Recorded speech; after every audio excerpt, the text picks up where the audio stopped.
Começa agora. Crescendo na Fé. Com o pastor César Cavalcante.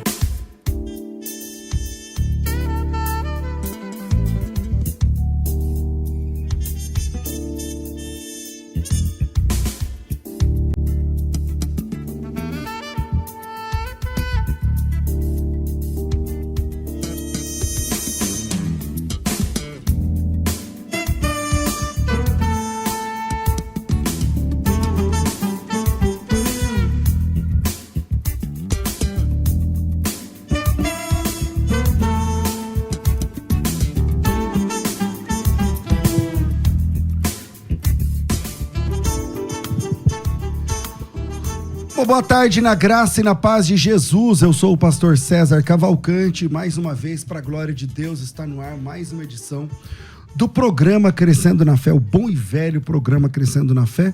Na semana passada tentaram me tomar essa cadeira, vieram aqui apresentar alguns programas. O inimigo pelejou. O inimigo pelejou, mas não conseguiu, entendeu? O que foi? Você era um dos tais? Derrubar esse vieram aqui trazendo esposas, filhos, entendeu? Pra cativar um pouco. Exatamente. O Elias chega, a loirinha galeguinha aqui do lado, não sei o quê, contando as historinhas, não sei o que lá. Aqui não, jacaré. Entendeu? Então, brincadeiras à parte, eu agradeço aí os irmãos que me substituíram aqui nessa cadeira, que tá perto de 20 anos, hein, Elias? Tá o quê? Nosso trabalho na 2005, rádio. 18 anos. Então, perto de 20 anos. Perto de 20, aqui, né? Começou aqui nessa rádio, música, inclusive. Então é isso aí. E eu tive que trabalhar fora do Brasil esses dias. E aí, o pastor Elias, o pastor Juliano, cara. O Juliano Fraga veio aqui. Encheram aqui de pré-tribulacionistas no meu lugar. Mas o que vale é que... É o pré-tribulacionismo. É o quê? É o pré. Certo. Então vamos lá. Comigo no programa de hoje, bom, primeiro, do lado de cá do ringue, né? Pesando mais de 100 quilos. O Fabiano, bem-vindo, Fabiano. A paz do senhor, pastor César Cavalcante. Falei alguma heresia? Você tá com mais... Não, tô com mais de 108 agora, pronto. Tá diminuindo? Nem Tá parece, diminuindo. Não é? Eu voltei pra dieta segunda, pela 1000ª vez, né? Claro. Que no caso, mais conhecido como ontem, né? Como ontem, justamente. Maravilha, maravilha. Não que eu queira te deixar pra baixo, mas não tá adiantando. Não que eu queira, né, Elias? É verdade. Te deixar murcho. Mas não tá dando certo. O senhor sabe que eu tenho feito uma oração, né? Qual que é a oração que você tem feito? É essa aqui, ó. Eu peço a Deus pra me tirar essa preguiça, meu Deus do céu. Essa vontade de comer fritura, de comer hambúrguer, de comer tudo que eu acho pela frente. É isso aí, bem isso. E não tá dando certo. Agora tá. Varão, como é que tá esse ar-condicionado aí, que eu tô com calor? Deixa eu ver aqui. Tá no 28, né? Então, coloca no 12. Porque... coloca no 8 aí. Com a gente aqui no programa, ele, pastor Elias Soares de Moraes. Até botou um botão da camisa. Bem-vindo, Elias. Muito obrigado. Tem que botar, né? Muito obrigado, pastor César. Já participamos hoje no debate das 11. E agora ficamos aqui... O irmão já falou que o reverendo era herege e tal. Você vê como que era? Eu falei que era heresia o que ele estava dizendo. Ele falou, você já me chamou de herege, uma diferença abissal. Mas quem fala heresia é o quê? Então, mas nem sempre. Às vezes a pessoa não é um herege. O cara que prega uma heresia é o quê? Então, às vezes a pessoa não percebeu que ele tá falando, que ele tá cometendo aquela heresia. Não que a pessoa seja um herege, mas na hora que ela vai cair a ficha, ela fala, puxa vida, realmente o que eu falei não tem base bíblica, ele volta atrás. Pastor Elias, que no meio adventista é conhecido como... Heresias Soares. Eles chamam você assim, né? Heresias Soares de Moraes. E eu já quero deixar... Mas fica a ideia aqui pra quem não conhecia esse apelido. Quem tem um amigo esse aqui, nem precisa de inimigo. Elias, bem-vindo, meu irmão. Muito obrigado, um abraço à minha esposa, para os meus filhos, para todos os irmãos lá do nosso canal no YouTube, PR Elias Soares. Onde? Oficial YouTube. E no Instagram. Onde você arrumou essa fala? Isso aí é minha filha, o pessoal aí que é o meu filho, então tudo... Vocês sabem que o Elias tem um filho que é o Davi. O Davi Soares. O Davi tem quase 20, né? Quantos 21. Anos? 21? Caramba, 21 anos. 21. Então, o Davi, ele que colocou Elias na internet. Ele e Abigail, Ele que começou. Justamente. Antes da Abigail. Ele que começou a falar de 12 YouTube. anos, eu não acreditava nele. Achava que era preguiça. Eu falei que ele tá querendo dar uma desculpa. Que Palmas nada. pro Davi. Porque o Davi é o cara que conseguiu... De verdade. Verdade, Hoje o mas Elias é é muito famoso no YouTube. Na área da teologia, nos debates, na TV, nas rádios. Então, palmas pro Davi. É isso Foi o aí. canal, justamente. É isso aí. Com a gente também aqui no programa, o doutor Helder Kanashiro. Bem-vindo, doutor Helder. Boa tarde a todos da mesa, pastor César, com essa pregando aí a respeito de publicano. Foi uma pregação muito boa. E aos diletos irmãos da mesa, desejo que seja um ano de 23 muito abençoado para vocês. Maravilha. Com a gente pela primeira vez aqui, direto de Campinas, tá aqui o pastor Ivan. Bem-vindo, pastor Ivan. A gente se conhece há vários anos, mas é a primeira vez aqui com a gente no programa. Bem-vindo. Amém, obrigado. É um prazer estar aqui com vocês. Maravilha. Você pode fazer perguntas nesse programa democraticamente, por ordem de chegada, no WhatsApp também, 984849988, de qualquer lugar do Brasil e do mundo. Você manda 011 aqui em São Paulo, 984849988. E pelo telefone fixo, você também consegue pelo 11... qual que é o fixo? 42 10 30 60. 011 São Paulo, 42 10 30 60. Fabiano, tá no ar aí no YouTube? Ah, sim, pastor. Por que eu não tô vendo? Inclusive, já tem gente até comentando aqui no canal do senhor. Por que eu não tô vendo, então? Um grande afúrio do inimigo. Vamos lá. O que temos aí, Fabiano? Temos ligação, pastor. Fala em latim, por favor. Em latim? Tem gente na linha! Não. Anúncio. Abemos, isso. Abemos ligação. Vamos lá. Alô? Alô? Quem fala? Luiz Gonzaga, de Biritiba Mirim, estado de São Paulo. Biritiba Mirim é perto da praia, não é? Não, é antes, é vizinho de Mogi das Cruzes. É caminho da praia. Vamos lá, pois não, meu irmão? Então, eu tenho assim uma pergunta e gostaria de saber, quando Ló fugiu de Sodoma, que estava sendo destruída, fugiu ele e as filhas. E nisso, até que as filhas embebedaram ele, mas será que elas fugiram com garrafas de bebidas alcoólicas ou forneceram? Será a Bíblia não diz, não traz uma pista? Tá. Que elas fugiram com as bebidas assim nas mãos, porque eles não podiam olhar para trás, né? Tá certo. Obrigado, meu irmão. Deus abençoe. Fica na paz. De nada. Amém. Quem vai? Pastor Elias, começa aí. Olha, não é dito que elas saíram com a garrafa de bebida, alguma coisa do gênero, mas eu penso que aquilo que ocorreu não foi imediatamente a saída deles.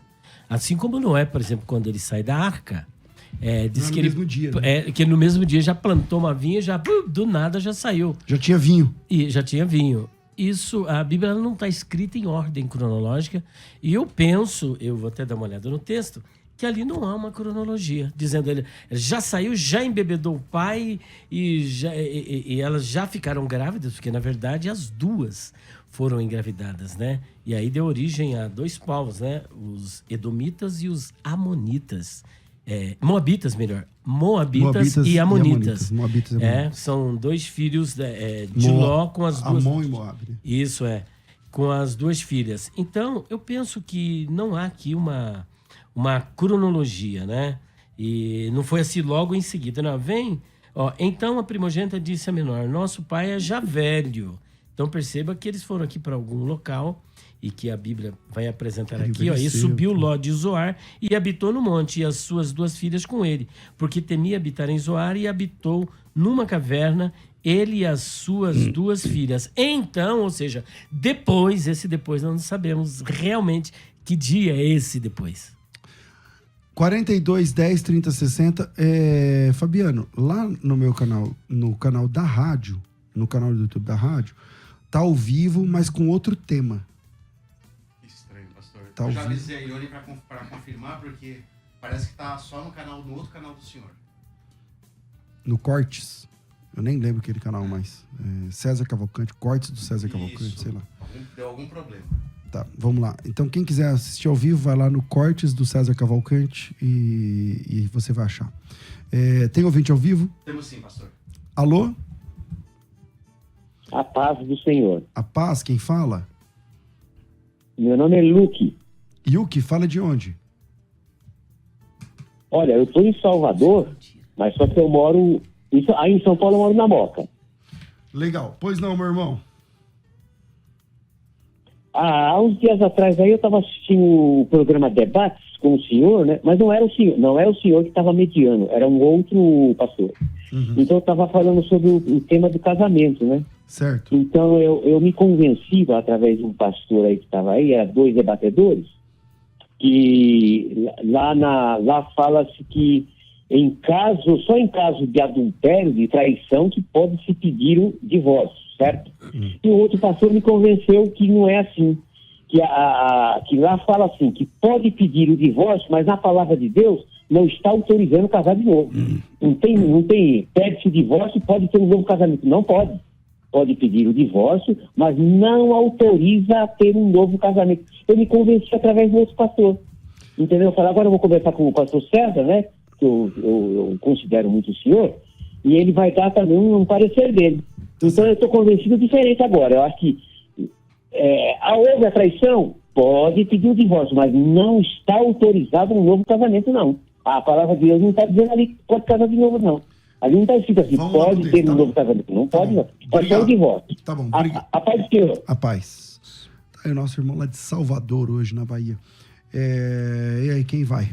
Quem quer falar sobre isso? Não, acho que tem que falar casado, né? Quem é casado não tem muita autoridade nisso. Aliás, não tem autoridade nenhuma, né? Jesus era solteiro. E João Batista também. E Jesus que falou. Ele era solteiro e falou. Assim, modestamente falaria como um membro da igreja, né? Novamente, algumas questões limites. Essa é uma questão limite, né? Nós estamos tratando de um problema, tentar resolver um problema. É lógico que o ensino das escrituras a gente tem que dar um passo para trás, eu acho. Saber o que eu vou enfrentar no casamento para poder... aquilo que Jesus falou, né? Faz a conta para ver se você vai poder cumprir, né? Agora, eu acho que deve ter, pelo que eu lembro agora, 2 passagens. Uma delas, me parece que fecham todas as portas, que é o caso de Jesus mesmo. Falou, ó, em caso de adultério, se não for caso de adultério, não pode. Aí fica a pergunta, e a parte inocente, como é que vai resolver? Me parece que o texto não trata disso. Não quer dizer que Jesus tenha dado uma informação incompleta, mas ele está tratando especificamente do caso. E me parece que em Paulo, há uma outra orientação, não diferente na substância, mas na prática da igreja, que parece que ele abre uma porta, né, para o divórcio. Agora, não sei se para o segundo casamento. Eu tenho uma dúvida aí no passo número 2. Beleza, manda aí o que você fala. Então, Deixa eu pedir para ligar o ar, mas valendo agora. Ligar o ar, tipo, valendo. Tá 18, pastor. Não tá, mano. Não tá calor? Tá. Então, vai, Elias, segue aí. Então, é importante salientarmos que o projeto inicial de Deus, isso que está no coração de Deus, é aquele que Deus ajuntou. Aquilo que Deus ajuntou, o homem não deve separar. Que foi essa resposta de Jesus, né? A resposta de Jesus. Porque quando os saduceus, os fariseus, os judeus vieram interpelar Jesus, eles apelaram para a visão de 3 escolas rabínicas. A escola rabínica era a escola, por exemplo, de Shammai, que era uma escola mais ortodoxa. E eles estavam fazendo a interpretação de Deuteronômio capítulo 24, versículo 1, que diz o seguinte: se o homem tomar uma mulher e encontrar nela uma coisa feia, dar-lhe-á uma carta de repúdio, uma carta de divórcio. Agora, essa coisa feia foi objeto de especulação, debates e interpretações dentro das escolas rabínicas. Até hoje. Divide opiniões. Ainda divide opiniões, né? Você tem Rambam, tem Rashi e tem tantos outros, mas eu falo mais das escolas tradicionais. E Shammai, ele dizia o seguinte, que no caso para haver uma separação, para haver o divórcio, precisa haver a infidelidade conjugal. Então, para ele, é só a infidelidade conjugal. No caso de Hillel, ele apresentava uma ala mais liberal dentro das escolas rabínicas. Ele dizia o seguinte: se a mulher não atender às expectativas do marido, ele pode dar a carta de divórcio. Já o Rabino Akiva, ele era ultraliberal. Ele dizia o seguinte, que se o marido estivesse andando com a mulher e de repente ele se deparasse e visse uma mulher mais bonita do que a dele, a coisa feia era a mulher dele. Então ele tinha direito de se casar com aquela que ele achou que é mais bonita. Então veja que a coisa desandava, né? Diz que onde tem 2 judeus, sempre há 4 pensamentos diferentes, ou 7 pensamentos diferentes. Então o debate é muito grande. Aí chegam em Jesus. Minha professora de hebraico fala assim, às vezes ela ouve o programa, ela fala assim: aonde tem um judeu tem que ter 2 sinagogas. Eu falei assim, por quê? Para um ele não ir. Porque para nenhum ele não ir. Então, quando chega Jesus, Jesus também é um rabino, né? Um rabino extremamente conceituado, ao ponto do rabino Gamaliel, Nicodemos, ir ter com ele, né? Para dialogar com ele. Falou, e aí, como é que faz? Dá a carta de divórcio? Falou, não, olha, aquilo que Deus ajuntou não separou. Eu falei, então por que Moisés mandou dar carta de divórcio? Jesus, ele é enfático. Ele permitiu o divórcio, não é ordem de Deus, por causa da dureza do coração de vocês. Porque o coração que está disposto a perdoar, ele nunca vai se divorciar.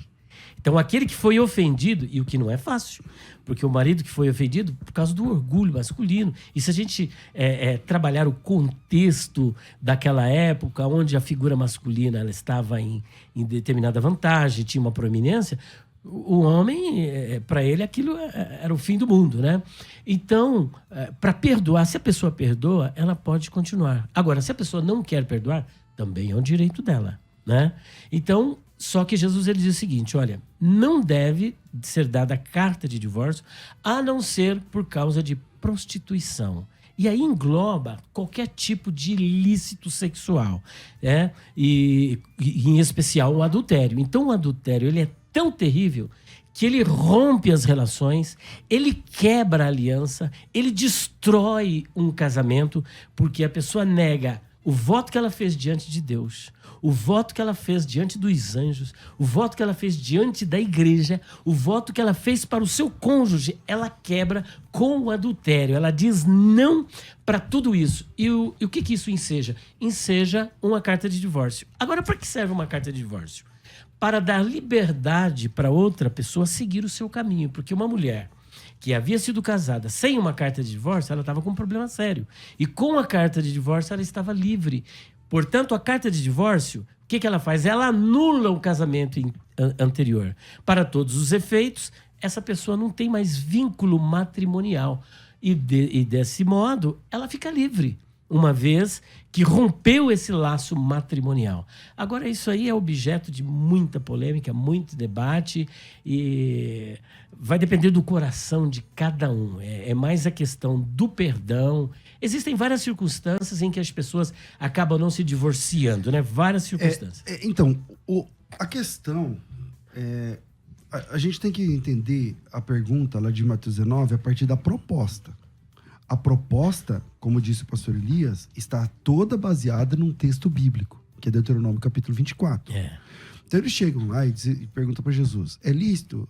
Moisés deu carta é lícito separar por qualquer motivo? Moisés deu carta de divórcio? Jesus sai do Deuteronômio e vai para o Gênesis. Ele fala, não, no começo não foi assim. Moisés fez... Deuteronômio 24 existe por causa da dureza do coração dos homens. Mas Deus, quando criou o homem, a ideia principal é essa. Então o divórcio é um arranjo quando a dureza de coração de outro lado ou dos dois. Ok. Aí Jesus vai entrar agora no texto de Deuteronômio. Primeiro ele dá um puxão de orelha, depois ele vai no texto de Deuteronômio. Lá em Deuteronômio capítulo 24, a questão é o versículo 2. Porque o versículo 2 diz assim, porque assim, a pergunta do irmão é assim, ó, eu vi um debate, não lembro exatamente quem estava debatendo, acho que ele falou, e eu me convenci de que a pessoa que se divorcia não tem direito de um novo casamento. Mas lá em Deuteronômio 24, diz assim, ó, se um homem tomar uma mulher, vou usar o texto que o pastor Elias usou, e se casar com ela e ela não for agradável aos olhos, por ter achado nela alguma coisa indecente, e se ele lhe lavrar um termo de divórcio e lhe der na mão e o despedir de casa, e ela saindo da sua casa se casar com outro homem, quer dizer, o documento que ele deu para ela da liberdade é o direito dela ter outro casamento. Justamente. Então, o que é a carta de divórcio dentro das 4 linhas de Deuteronômio 24? É o direito de ter um novo casamento. Por exemplo, aqui no Brasil, se por acaso eu me divorciar da minha mulher, esse documento de divórcio, eu não estou falando da Bíblia. Eu só posso me... Desquite, eu posso casar de novo? Não. Separação de corpos, eu posso casar de novo? Não. Mas o divórcio, aí eu posso me casar de novo. Aí eu estou divorciado. Aí a minha certidão vem carimbada e tal. Aí eu posso me casar de novo. Na Bíblia, o divórcio é o direito de um novo casamento. Isso está textualmente em Deuteronômio capítulo 24. Porque o adultério já quebrou a aliança, já acabou com tudo. O adultério é o motivo. É o motivo. E o divórcio é o documento. A carta. A carta. Aí, quando Jesus vai legislar agora, ele diz assim: eu, porém, vos digo, se alguém se divorciar da sua mulher, não sendo por porneia, por crassa imoralidade sexual, e se casar com outra, comete adultério. Então, o que fica implícito, Elias? Justamente. Que se você foi vítima de um adultério, você tem o direito de ter um novo casamento. Sim. É o que está escrito livre no texto. É uma cláusula, a gente chama no direito de cláusula de exceção, cláusula excetiva. É isso aí. Vamos para frente. 42, 10, 30, 60. Alô? Alô, pode ser eu, pastor César? A paz, quem fala? É o Jonas. Jonas, você fala de onde? São Paulo. Legal. Pois não, Jonas? Eu queria fazer 2 perguntas, pode? Não, nós estamos trabalhando só com uma pergunta mesmo. Nosso ministério é esse. Nosso ministério então. É de um. Tô brincando, vai, pode fazer tudo. Vamos lá. Primeira, vai. A primeira é Gênesis 6:6. E o Senhor se arrependeu de ter feito homem. Não, Gênesis 6:6 dá. Isso. A segunda é Atos 11, a defesa de Pedro. Que ele tinha que se defender. E qual que é a pergunta? Porque ele tinha que se defender lá no Atos 11. Tá certo. Tá certo, vambora. Amém. Amém. Quem vai? Pastor aqui. Pode começar? Pode. A primeira... Gênesis 6. Qual você quiser. Tem Gênesis 6:6 e Atos 11 na mesa. Então vou começar por Atos 11, porque temos 2 professores de hebraico aqui, o Ivrit. Moré Ivrit. Então... não é Moré, não? É o Moré. Moré Ivrit. Plural. Tá. Vou segurar o Moré Ivrit. Plural, tá no plural, hein? Então vamos lá. Por que Pedro ele tem que se justificar? Porque até então nós temos aqui uma igreja incipiente. Uma igreja onde ela está nascendo. Ainda não tem ainda as bases doutrinárias. E o preconceito ainda era muito grande. Porque os judeus tinham no seu coração que o Mashiach, que Jesus, era somente para os judeus.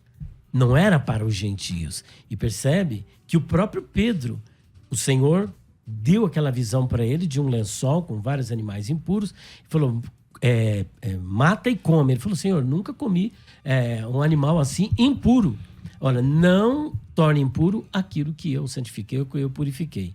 E o Senhor estava se referindo justamente a Cornélio e a sua casa, porque Cornélio era um gentio. E os judeus não comiam com gentio, não se misturavam com os gentios. E é por essa razão que Pedro vai ter que dar uma explicação perante o colégio apostólico, porque ele esteve na casa de um gentio. Quando ele faz a exposição do que aconteceu e como Deus em Cristo derrubou a parede de separação, fazendo de 2 corpos um só, porque o judeu, quando recebe a Cristo, ele faz parte da igreja, então eles tiveram que aceitar. Essa é a razão pela qual ele tem que dar explicação por conta desse preconceito religioso que ainda era eu para que pudesse resistir? Quem era eu para que pudesse resistir? Se Deus derramou o Espírito sobre eles... Assim como nós... exatamente. Pronto. Então são 2 capítulos no livro dos Atos que são divisores de águas. Porque é o momento exato onde a graça de Deus se derrama para os pagãos, alcança os gentios. E a graça deixa de ser um privilégio regional, um privilégio... para ser universal. Exatamente. E não universalista, né? Mas universal, porém não universalista. Mas está disponível a todos os homens. Pois não. Gênesis. Gênesis 6, bora. Vainahen Hashem ki asa et Hadam ba'aretz. E se arrependeu o Eterno que fez, no caso não está ter feito, porque não está no Unifá, o homem Adão na terra e continua então. Bom, como nós estamos seguindo a questão exegética aqui na mesa, sempre partindo do princípio, o princípio desde o início era obediência e desobediência. Se você obedece, Deus vai te abençoar. Se você desobedecer, Deus vai te castigar. Não é sempre assim para quem observa, mas o princípio no primeiro degrau seria isso. Daí, então, jogar à luz esse princípio neste verso. Deus, ele não erra. Se ele não erra, ele não precisa se arrepender. Isso aqui é um hebraísmo e que mostra o seguinte, olha, desde o início temos um combinado, obediência e desobediência. E eu vou até as últimas consequências com esse princípio. Deus em tudo que ele faz, perfeito e cumpre a sua palavra. Bom, já que vocês desobedeceram, já que a situação da humanidade não está boa por desobediência, então a questão do arrepender-se aqui não é voltar atrás, mas é justamente jogar nas 4 linhas. Vocês desobedeceram, então agora vocês vão ter o pagamento justo do seu pecado. 42 10 30 60, o WhatsApp. Telefone? Alô? Alô? Quem fala? É a Marina. Marina, você fala de onde? São Paulo. Legal. Bem-vinda, Marina. Pois não? Então, pastor, a minha irmã, ela tinha mandado uma pergunta para o WhatsApp aí da rádio, e aí ela não, eu acho que não deu para atender. O Fabiano bloqueou a sua irmã. A sua irmã foi bloqueada com sucesso. Exatamente. Então vamos lá, qual que é a pergunta da sua irmã? Eu vou reproduzir o áudio dela, porque é uma pergunta meio complicadinha, aí eu não sei falar. Vamos lá, solta aí. Vou reproduzir, então. Solta aí. Olá, pastor, boa tarde. Meu nome é Cristina, moro em São Paulo. Então, pastor, eu não sei se já foi comentado no programa, porque eu não estou podendo acompanhar, mas a minha dúvida é em questão de uma contagem de tempo que vários pastores, estudiosos e até o rabino têm falado ultimamente. Em questão do início da grande tribulação, que, segundo eles, irá começar em setembro deste ano. No caso, para o rabino, é a chegada do Messias. Mas para nós, como o Messias já veio, é a chegada do Anticristo.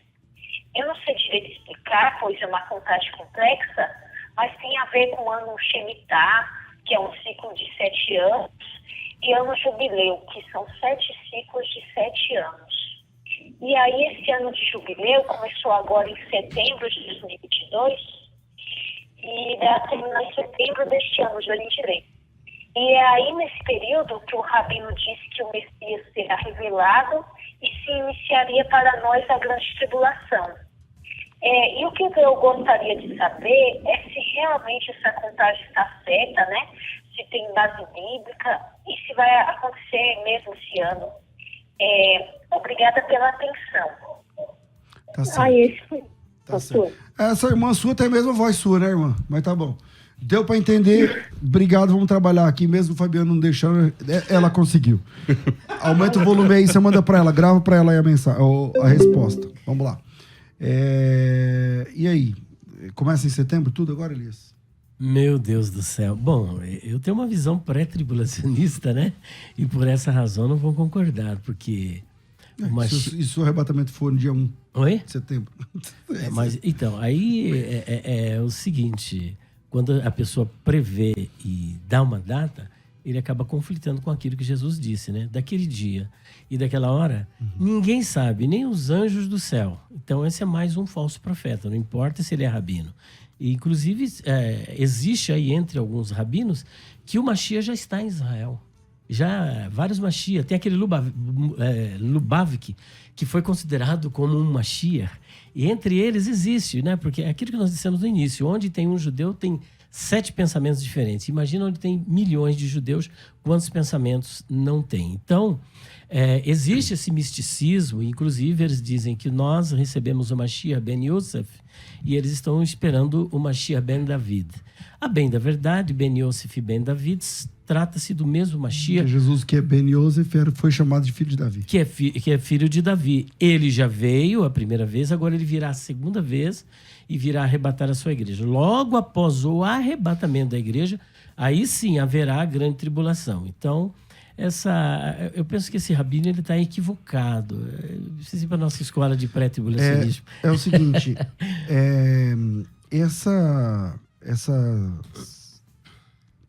na história da humanidade, nos últimos 200 anos, 300 anos, nós nunca tivemos tantas seitas proféticas. O nome disso são seitas proféticas, aquelas que marcam datas para a volta de Cristo. Dentre elas, Testemunhos de Jeová, Adventistas do Sétimo Dia. Essas pessoas já marcaram datas e deram com os burros na água da volta de Cristo. Agora tem as seitas proféticas restauracionistas dos nomes. Então, o nome de Jesus não é Jesus, é Yeshua, Yahushua. Lembra daquele moço que sempre via no programa? Lembra, então, é um branco grandão. Isso, que seguia Yahushua. Que seguia o Edmar, sei lá o que é o nome do cara lá, que inventou até uma Bíblia. Então, tem esses caras, entendeu? Nos últimos 300 anos da igreja, isso está, assim, proliferando o tempo todo, pipocando na internet. Tem aquele, que eu esqueci o nome agora, Romilson, né? Você olha pra cara dele... 4 vezes. Você olha pra cara dele e você já vê que ele tem cara de louco.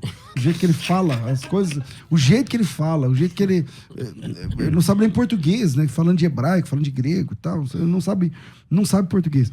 E aí, ele já marcou a volta de Cristo umas 3, 4 vezes. Umas 3, 4 vezes. E o pessoal cada vez cresce mais. Defendem ele. Não dá pra entender, né, Elias? Não dá pra entender. Isso a gente chama de pressuposicionalismo. Lá no Mato Grosso falou outro nome. É que a lavagem cerebral é de tal tamanho que ele tá fechado com uma questão, né?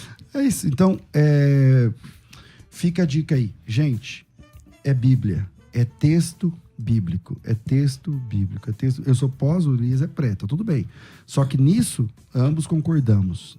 Aquele dia e hora, ninguém sabe. Professor César, deixa eu fazer uma pergunta.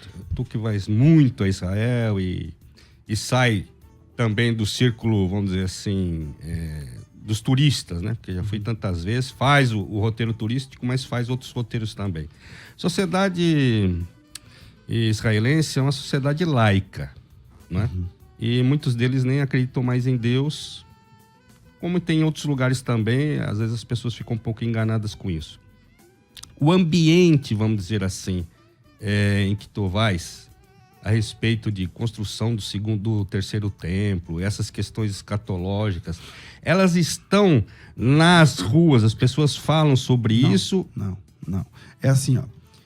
Existe um Instituto do Templo, você dá um Google aí, você vai achar. Existe um outro instituto que é mais legal ainda, chamado Os Amigos de Sião. É muito legal. É um museu, cara. Os Amigos de Sião é um museu. Inclusive, agora eu tava lá esses dias, bem na frente, né? Dessa vez eu não entrei no museu, porque é um passeio de umas 2 horas lá dentro e tal. E super, mega vale a pena. Então, essas pessoas realmente são engajadas. Mas se você dobrar a esquina e perguntar assim pra alguém, aonde é o Museu Amigos de Sião? Ninguém sabe. Se você dobrar a esquina e falar onde que é o Instituto do Templo, ninguém sabe. Então, o povo judeu é profundamente secularizado. Porque entra como religião, né, no último censo, porque agora a gente teve o censo de 2010 e não tivemos de 2020 por causa da pandemia. De 10 em 10 anos tem um censo. E no censo de 2010, a religião que mais cresceu assustadoramente foi o ateísmo. Então, em Israel. Em Israel. Então, por exemplo, a segunda maior passeata, e aí é só um indicativo, tá? Pra vocês terem uma ideia. A segunda maior passeata gay, LGBT, que é a mais do mundo, é em Israel. O índice de ateus, e parece um contrassenso, dá uma pesquisada nisso. o número de judeus ateus é gigantesco. Eles cumprem as festas, eles fazem a Páscoa, mas eles são ateus. Mas isso tem uma causa, né, professor? Inclusive, eu tive a oportunidade, lá no Hospital das Clínicas, de estar com um judeu que é casado com uma libanesa, o que é algo inusitado para os padrões religiosos. Mas tanto um quanto o outro eram ateus. Ninguém quer saber de nada. Não, os dois eram ateus. Exato. O cara era ateu e ela era ateia, né? Exato. E ele tava com... Ele é judeu ateu. Judeu ateu. E ele tava com câncer de próstata. Eu não conseguia fazer uma gota de xixi. E ali Deus me deu a graça de começar a evangelizá-lo. Eu falei, senhor, vai ao banheiro agora, o que o senhor vai fazer? Ele foi, fez. Eu falei, fez? Um pouquinho. Eu falei, mas o senhor não estava fazendo nada. Então, já é a mão de Deus. Aí eu perguntei para ele por que ele era ateu. Sabe o que ele me disse? Ele falou, olha, quando eu tinha 9 anos de idade, eu estava na sinagoga e o rabino perguntou, quantos de vocês aqui creem no Deus de Abraão? Ele disse, todos levantaram a mão, menos eu. Aí o rabino perguntou, por que você não crê em Deus? Ele falou, porque se Deus existisse, quando eu tinha 1 ano e meio, ele não permitiria que Hitler entrasse aqui na França e matasse os meus pais e matasse todo mundo. Então o problema que eu já vinha pesquisando... O Holocausto é de fato um problema grave para o ateísmo. Não justifica, não justifica, mas existe um trauma. E que era a minha suspeita, que eu vinha pesquisando. Olha, até me arrepia. Quando ele disse isso, eu falei, justamente, é o trauma. A não explicação da existência do mal. Sofrimento, né? Do sofrimento, que é a teodiceia, né? A relação de Deus com o sofrimento. Como um Deus bom permite o mal, então a ideia de um Deus injusto. Sendo todo-poderoso. A bem da verdade, o ateu, ele é crente. Então ele é crente ao ponto de não aceitar que Deus permite. Falou, olha, um Deus que permite isso, então ele não é Deus. Então lá no fundo, ele é um crente que quer sair em defesa de Deus e tentando sair em defesa de Deus, ele não crê em Deus. Isso deve-se tudo por causa de um trauma, da falta de explicação, como aconteceu com Asaf, como aconteceu com Jó. Nós temos homens de Deus na Bíblia. Com cristãos hoje em dia. Como acontece com cristãos hoje em dia. Desertam da fé. Justamente. Se Deus não claro existisse... que nada justifica, né? Porque... Se Deus não existisse, não haveriam ateus, para começar. Mas, veja, então, dentro a religião judaica... Não é verdade? Claro. Então, a religião judaica, ela é extremamente secularizada. Sei lá, eu vou chutar aqui um número, tá? Talvez mais de 50% dos que praticam a religião judaica são esotéricos. São esotéricos. Judeu é esotérico, porque a Kabbalah o judaísmo é a Kabbalah. É um sincretismo dentro de Israel, é verdade. Você começou a fazer hebraico lá onde eu fiz, aqui na Casa de Cultura. Isso. O que é lá? Todo mundo é esotérico. A Bíblia é a única coisa que não existe ali. Exato. O Talmud, ele tem proeminência sobre a Torá. Não, a Torá é só na sinagoga. Só para rezar, só para você citar. Mas é o Zohar. É Zohar, né? Zohar. O Zohar é o principal, a enciclopédia deles, entendeu? Então, todo mundo conhece.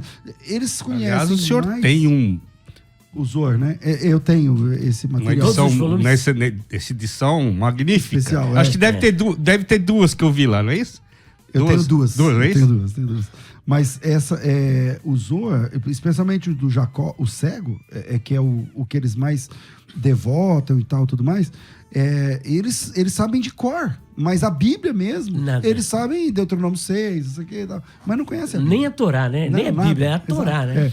Entende? Então, infelizmente, esse é o quadro, respondendo aí a pergunta. Sim. Não há, assim, um movimento judaico por construção de templo. Eu não percebo isso, entende? Agora, tem esse time, tem os amigos de Sião, aí nós estamos falando de um público bem pequeno, ali uma comunidade e tal. Que não são os Hassidim. Não são. São judeus ortodoxos. Tem o pessoal lá do Meacharim? Do templo e tal, e é isso aí, de Meacharim também. Vamos lá, vira aí, né? Tem que fazer intervalo, senão a gente vai ser mandado embora desse programa. Vira aí, vai. Musical 105.7. Crescendo na fé. Oi, tudo bem? Temos aqui 30 segundos para falar como vale a pena estudar teologia com a Faculdade Bethesda. Vamos lá? A única que tem um curso fundamental em teologia, 20 matérias em um único volume. Todo o curso básico em apenas 6 parcelas. Impossível falar aqui todos os diferenciais da Faculdade Bethesda. Quer saber mais? Então acesse o site www.faculdadebethesda.com.br e descubra que tudo que você esperava para fazer um curso de teologia com qualidade e que cabe no seu bolso está na Faculdade Bethesda. Faculdade Teológica Bethesda, moldando vocacionados. Pode parar, não vai dar tempo, chega. Musical 105.7. Crescendo na fé.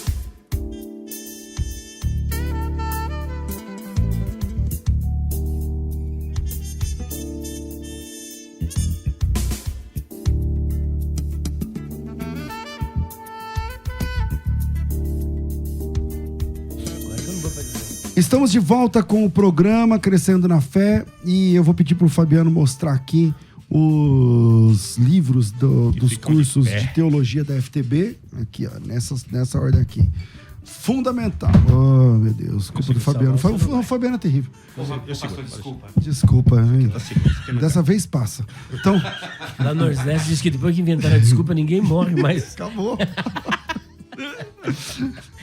Eu tenho que pedir perdão, Fabiano, porque tudo aqui eu coloco culpa do Fabiano. Exatamente. Então vamos lá. Curso fundamental em teologia, curso intermediário em teologia, nível avançado em teologia. Pensa assim, a mensalidade é R$99. Esse curso aqui você demora 18 meses.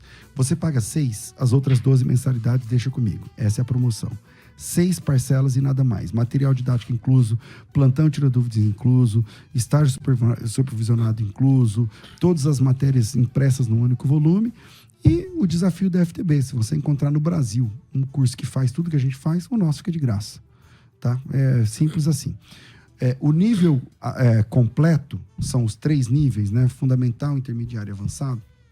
Olha o tamanho desses livros aqui, gente. Ó, tá aí. Você tem uma enciclopédia de teologia na sua casa. Esses 3 materiais, então, pensa R$99, são 40 e poucos meses. Não, 42 meses, 3 anos e meio, 42 a 48 meses. De 3 anos e meio a 4 anos. 4 anos. Tá, você paga 6, o resto deixa com a gente. Você paga 6, nesse caso aqui é R$240, 6 parcelas, o resto deixa com a gente. Para fazer a inscrição, é só me chamar no WhatsApp. 011 São Paulo 9 9007 6844. 011 9 9007 6844. 9 9007 6844. Pensou teologia, pensou Faculdade Teológica Bethesda, moldando os vocacionados. Musical 105.7. Crescendo na fé. Oi, tudo bem? Temos aqui 30 segundos para falar como vale a pena estudar teologia com a Faculdade Bethesda. Vamos lá? A única que tem um curso fundamental em teologia, 20 matérias em um único volume. Todo o curso básico em apenas 6 parcelas. Impossível falar aqui todos os diferenciais da Faculdade Bethesda. Quer saber mais? Então acesse o site www.faculdadebethesda.com.br e descubra que tudo que você esperava para fazer um curso de teologia com qualidade e que cabe no seu bolso está na Faculdade Bethesda. Faculdade Teológica Bethesda, moldando vocacionados. Pode parar, não vai dar tempo, chega. Musical 105.7. Crescendo na fé.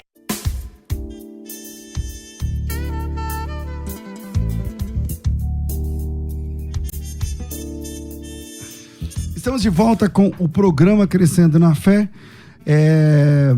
E você pode ligar e participar. Eu fiz uma propaganda mais curta para a gente ter mais tempo aqui no programa.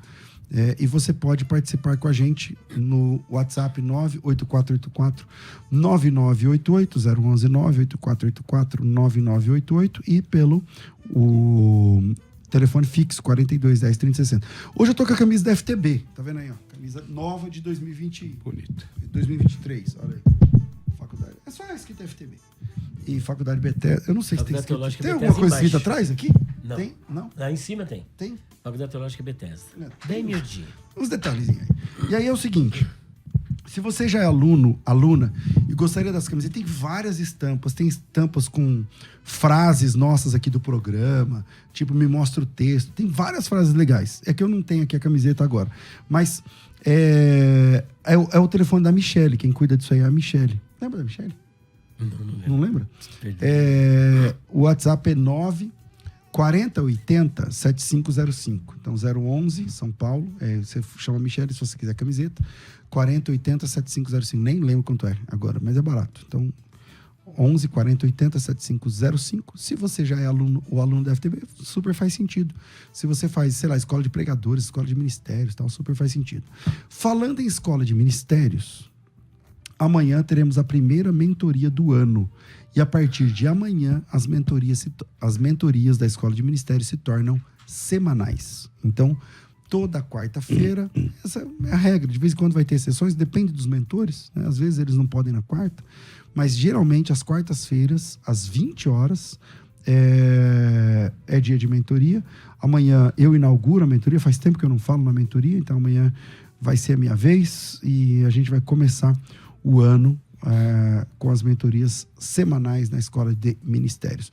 Não tem vagas, as vagas não estão abertas, mas um recado, se você é aluno da escola de ministérios e por algum motivo está em aberto, já vou te dar o WhatsApp aqui para você resolver isso agora, para você participar da mentoria amanhã, porque é 80 conto, pelo amor de Deus. Pera aí, só para você pedir o boleto e já fazer, quer ver? Ó? O WhatsApp para a escola de ministérios, para quem está em atraso, é 98594-6883. Muito embora quem é aluno tenha contato com a Cibele direto, que é a minha assistente, que é quem cuida dos alunos da escola de ministérios. 98594-6883. Temos ouvinte? Temos sim, pastor. Alô? Alô? Quem fala? Boa tarde, aí quem fala é Deidson, de Campo Grande, Rio de Janeiro. Deidson, Campo Grande, Rio de Janeiro. Tá calor aí no Rio de Janeiro, meu amigo? Demais. Nossa senhora, estou falando, acabei de tomar um banho, estou falando dentro do banheiro, que tá o lugar mais refrescante da casa. Aí, Campo Grande é a zona oeste, né, do Rio, não é, salvo engano? Isso, zona oeste, próximo de Bangu. Isso, é isso aí. Bora lá, pois não, Deidson? Eu gostaria de fazer duas perguntas. A minha primeira é sobre Ezequiel 4, de 12 a 15, quando Deus diz que ele terá que cozinhar sobre esterco de homem. E depois ele fala que nunca tinha comido nada abominável e nunca tinha se contaminado, e Deus fala que ele poderá comer sobre esterco de vaca. Então eu gostaria de saber se isso é literal e como funciona. Eu li essa passagem, mas eu não consegui entender. Tá, e a segunda? E a minha outra dúvida... Desculpa. E a segunda? E a minha segunda dúvida pode ser uma pergunta assim meio... Não digo ignorante, mas assim, gostaria de saber mesmo a sua opinião. De Jesus, quando veio ao mundo, ele já veio com todo o conhecimento da Bíblia no seu próprio, vamos botar assim, HD, ou ele precisava ler para entender sobre o que ele iria ter que falar? Deu para entender a segunda? Deu. Então vamos lá. Obrigado, Deidson. Deus abençoe. Obrigado, bom calor para você. Obrigado pelos seus vídeos aí. Amém. Vamos lá, quem vai? Eu fico com a segunda e deixar aí Deixa a bomba por irmão. Para ele, justamente. Bom, no que diz respeito a Jesus, é importante salientar que, de acordo com a tradição judaica, a criança aos 3 anos já começava a decorar porções da Torá. Aos 5 anos, ela já ingressava numa sinagoga para começar a estudar. Aos 12, dos 12 para os 13, ela passava por uma celebração chamada Bar Mitzvah, e era o filho do mandamento, era a emancipação da idade infantil para a idade adulta. Isso aí era uma tradição. E para chegar a esse ponto, ele precisava frequentar a sinagoga, precisava estudar. Então ele estudava a Torá, estudava as tradições. E Jesus, até o próprio texto aqui de Lucas capítulo 2, diz assim, olha, e desceu com eles, versículo 51, e foi para Nazaré, e era-lhe sujeito, quem? Jesus sujeito aos pais. E sua mãe guardava no coração todas essas coisas. Isso é porque ele estava entre os doutores. No versículo 52, olha o que está escrito. E crescia Jesus em sabedoria e em estatura e em graça para com Deus e os homens. Jesus, portanto, E assim como Pedro, que o pessoal disse que ele era analfabeto. Não era analfabeto. Ele era iletrado. Iletrado significa que ele não era um doutor, como o professor Kanashiro. Isso. Como o professor Kanashiro. Não era doutor. Não tinha doutorado, não tinha mestrado. Mas sabia ler, escrever. Sabia ler. E, inclusive, é uma das questões que a gente coloca no nosso livro.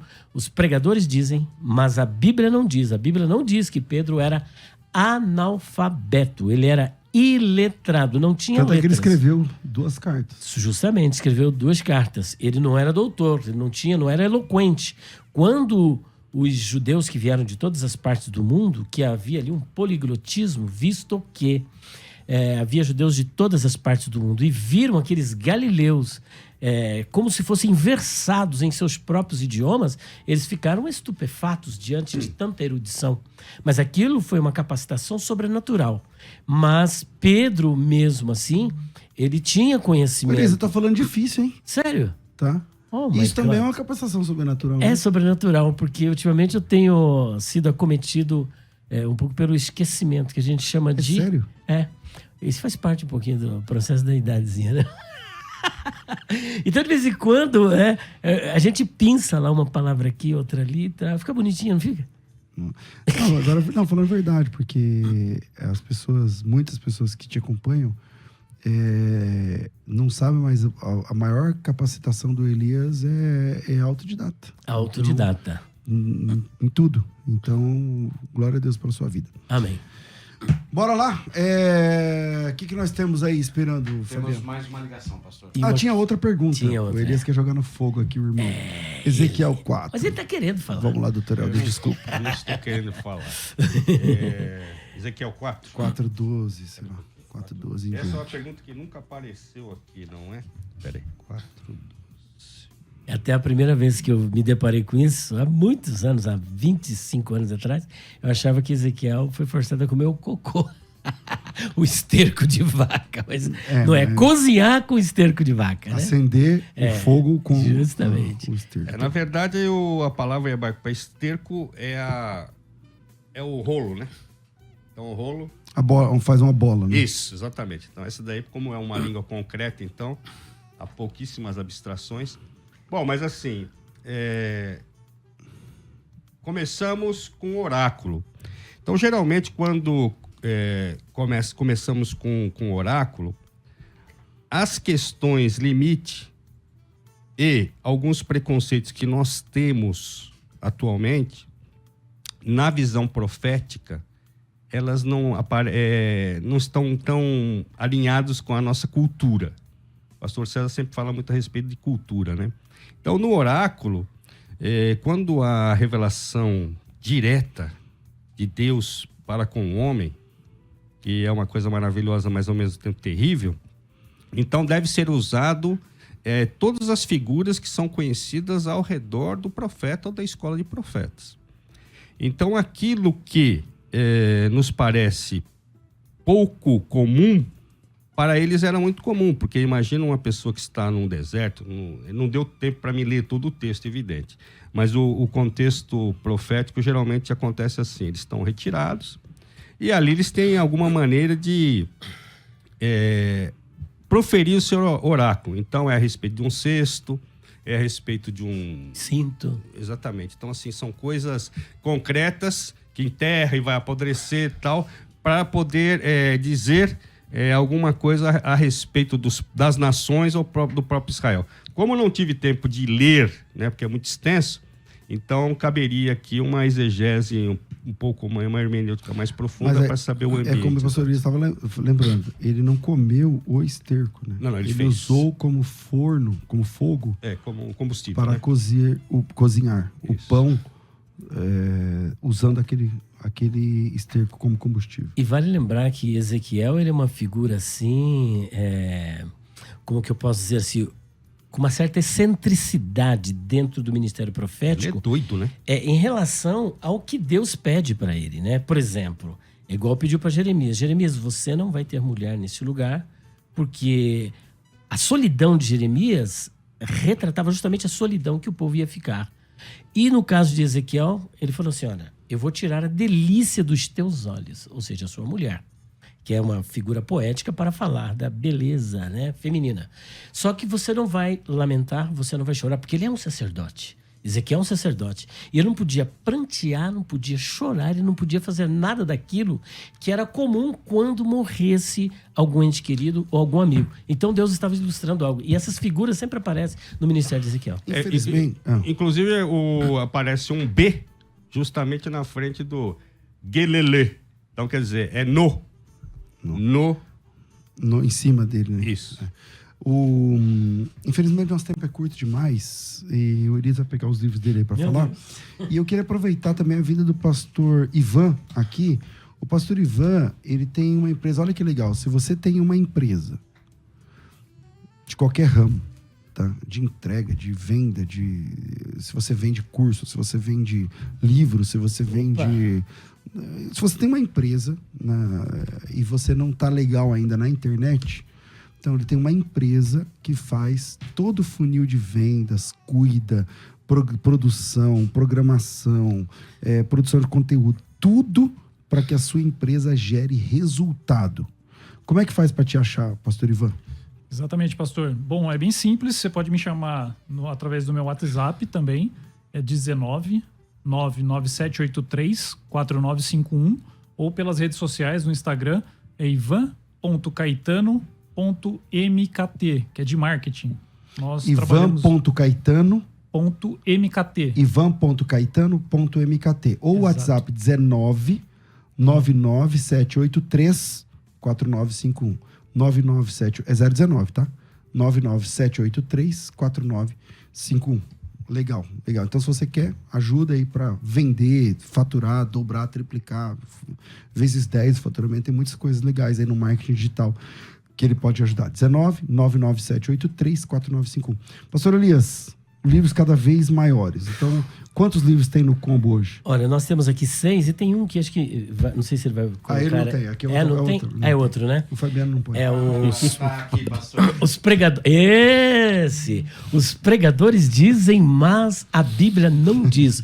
Um livro com 328 páginas, corrigindo essas falácias dos pregadores. Por exemplo, o pessoal diz que lá na África existe uma miséria porque Noé amaldiçoou seu filho Ram.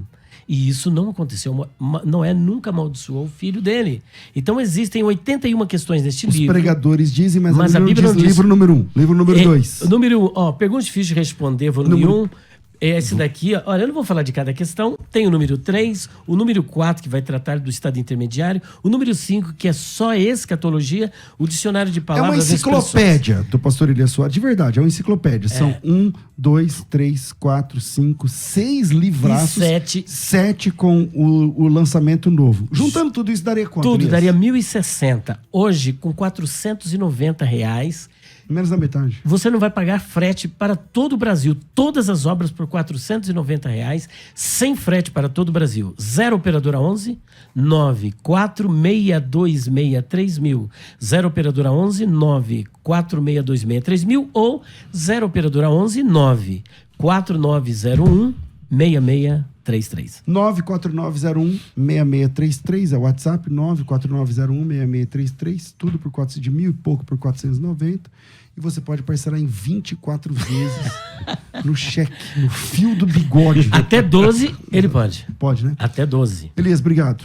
Eu é que agradeço, um abraço para todos os amigos, irmãos e pastores. Doutor Helder, obrigado, querido. Eu é que agradeço e espero que todos nós tenhamos um 23 muito abençoado, como foi 22, e os novos projetos. E um dia eu vou fazer um livro que fique de pé, assim, porque o meu ele não fica de pé. Pastor Ivan, obrigado. Quem quiser contratar, saber mais, conversar com ele sobre isso, empresa que quer vender mais na internet, 019-99783-4951. Obrigado. Um abraço. Maravilha. Fabiano, obrigado, querido. Eu que agradeço, pastor. Vem aí, Jeremias Neto, então agora vai. Eu fico por aqui. Amanhã tem mais. Tudo isso, muito mais, a gente faz dentro do reino, se for da vontade dele. Fica por aqui, Crescendo na Fé. Mais um programa que te faz crescer no conhecimento da Palavra de Deus da Musical FM.